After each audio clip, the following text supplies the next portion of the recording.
এয়ারপোর্টে পৌঁছাতেই হঠাৎ অ্যালার্ম বাজতে শুরু করলো। ওয়েন্সডে চুপচাপ তার ফাইটার বের করলো। আবার যখন মেটাল ডিটেক্টর দিয়ে পরীক্ষা করা হলো তখনও বাজতে থাকলো।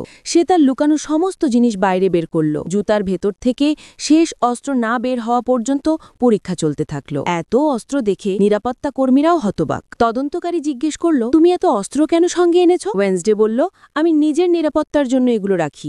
এদিকে তার লাগেজে কিছু অস্বাভাবিক জিনিস পাওয়া গেল।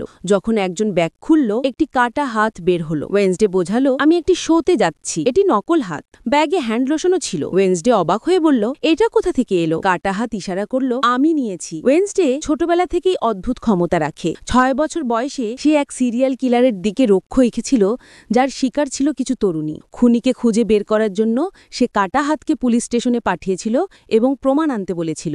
প্রমাণটি ছিল খুনির ভলিবল। ওয়েন্সডে তার মানসিক শক্তি ব্যবহার করে খুনির খোঁজ পেয়ে তাকে আটকানোর জন্য প্লেনে যাচ্ছিল, কিন্তু তার সব অস্ত্র নিরাপত্তা কর্মীরা বাজেয়াপ্ত করেছিল। তবু সে একাই খুনির কাছে পৌঁছালো। খুনির সংস্পর্শে আসার সঙ্গে সঙ্গে তার চোখ থেকে রক্ত বের হতে শুরু করল এবং সে অজ্ঞান হয়ে পড়ল।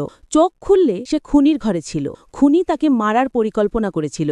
খুনির এক অদ্ভুত শখ ছিল, প্রতিবার কাউকে মারার আগে সে একটি পুতুল উপহার দিত। ওয়েন্সডে বলল, আমি তাকে কিছু দিতে চাই, এবং খুনিকে পুতুলের দিকে তাকাতে বলল। খুনি পুতুলের দিকে তাকাতেই তার জাদুকরি থাবা খুনির ওপর পড়ল।